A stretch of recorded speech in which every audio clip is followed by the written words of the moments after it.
Months ago, I got in contact with a gray muzzle by the name of Chris Grant.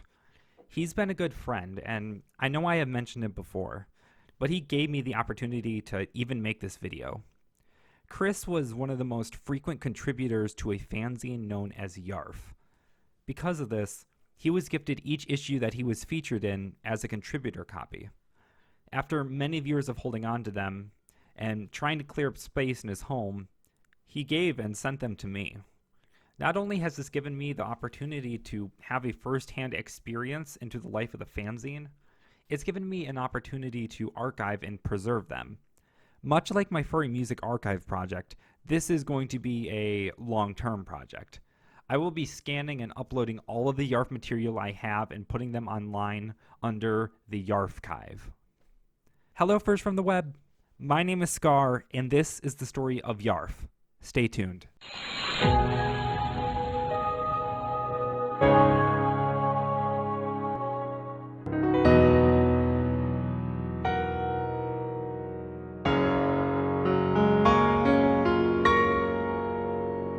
Rauerbrazel started in 1983, shortly after the death of the Voodoo APA.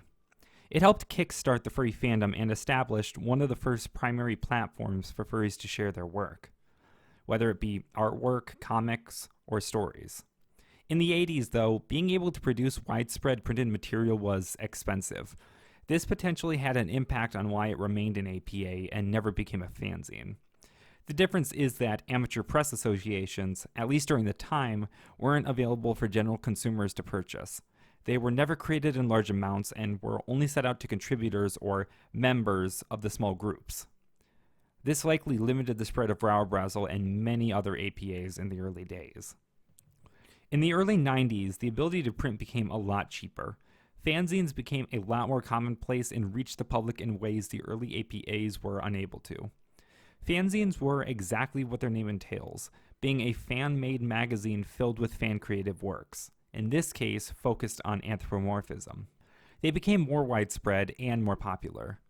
One of these new fanzines released was called YARF, the Journal of Applied Anthropomorphics. There was a gap left in the early 90s with the departure of many anthro-based medias. Crown of the Bear Clan, Critters, Stins, and Space Ark made their departures, leading to a belief that distributors were losing faith in anthro. IPs such as TMNT and PandaCon were seen as children's media by the public. As written in their first issue, YARF spoke of how they wanted to fill a role so far untapped by many other fanzines, a more mainstream approach in the community, being more family-friendly than others.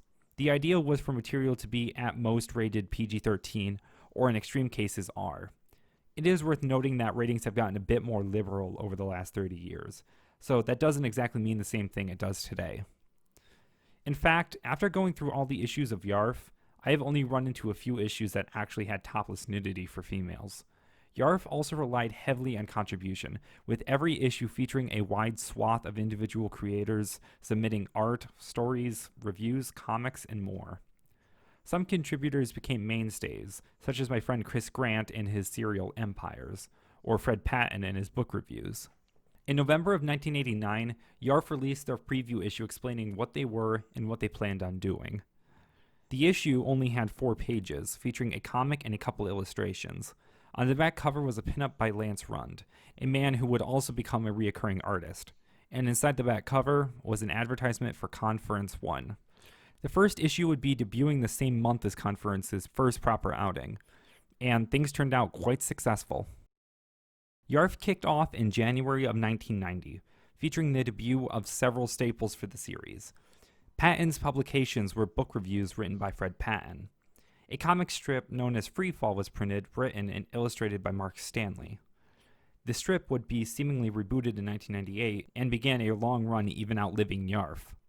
Chris Grant published his first chapter of Empire's Ace of Spades, beginning his long history with the fanzine. By the 4th issue, the staff team comprised of Jeff Ferris, Bill Fitz, Lance Rund, Dave White, Chris Kreutzmann, Tom McDaniel, and John Cleese. In the 5th issue, the editorial spoke of some interesting rumors. Apparently, there was a rumored animated adaptation of the musical Cats. From the world of Disney, leaks about The Lion King surfaced. It's funny looking back with hindsight knowing just how much this movie would end up doing for the fandom. And even back in the day, they were mentioning how the plot sounded very similar to Kimber the White Lion. Issue 6 became the first supersize issue featuring John Noonmaker's comic Buffalo Wings and Coyote Contraptions by Roy D. Pounds, which was a story based on a story called Gifted Ones by Rodford E. Smith. In September of 1990, Issue 7 released with the desire to improve the quality of the zine after growing envious of other APAs. Dave Kuhn also joined the YARF staff team after being met in San Diego Comic-Con. Once again, included in the back cover was an advertisement for Conference 2. Issue 10 clocked out at 100 pages, and a huge update to Empires was published. Lisa Lanaco also published an article about an upcoming fake fur product. In March 1991, Issue 11 announced the opening of the official YARF bulletin board system, known as the Fox Den. In September the same year, Issue 15 announced that Chris Grant and his series Empires was picked up by Antarctic Press and would be professionally published in a military anthology publication known as Furlough. Empire's Ace of Spades remained a regular publication in YARF, but a sequel known as Empire's Thunderhead was chosen as the new series. Issue 16 marked the first price increase, with the cost rising to $5 because of the printing and mailing costs. Issues 18 and 19 were packed together into one mega issue and released in January of 1992. Unfortunately, this would be the last time Lance Run would be featured before stepping down from staff. During April of 1992, Issue 20 announced that production was being moved to Portland, Oregon. Also in the mail came an anonymous check for $1,000. While the sender is unknown, it ensured the financial security for the foreseeable future. In March of 1993, Issue 23 was released. One of the contributors was Jay Shell from Raubrazel. In Issue 26, a new 4-part series premiered titled Learning to Fly. This series ran through Issue 29 and, according to Chris Grant, was received well and actually had a following back in the day. It was written by Watts Martin and featured illustrations by Johnny Perchalski, two people that really made a good duo back in the day. Jumpy, an old furry musician I am a huge fan of and have spoken about before, was inspired by the story to write one of his most famous songs, Winged Angels. Living that night, we're gonna fly through darkness, feel the heat of the night, gonna hit the heavens till the dawning light. Forget all around us, our emotions thrive, till your touch is all I have. All through the daylight we will still be in flight, when the sun is burning an angelic sight. Fly like an eagle, make our home in the clouds, a place that's us and us alone. In November of 1993, YARF received top honors for favorite fanzine or mini-comic within Arctic Press. Issue 34 released in January 1995 and marked the 5th anniversary. The announcement came that the long-running Empire's Ace of Spades would be concluding that year. They were a little off, as the conclusion of Ace of Spades came in January of 1996, during the 6th anniversary of YARF. The fanzine also saw the first color cover ever used to celebrate. This is where my copies leave off and ended an era for the fanzine. Empires had been in every issue except one up until that point and had been a primary feature. The works of Chris Grant would no longer be featured in any future YARF issues, although YARF would march on for another 29 issues. YARF did continue for many more years. However, the wait between issues increased.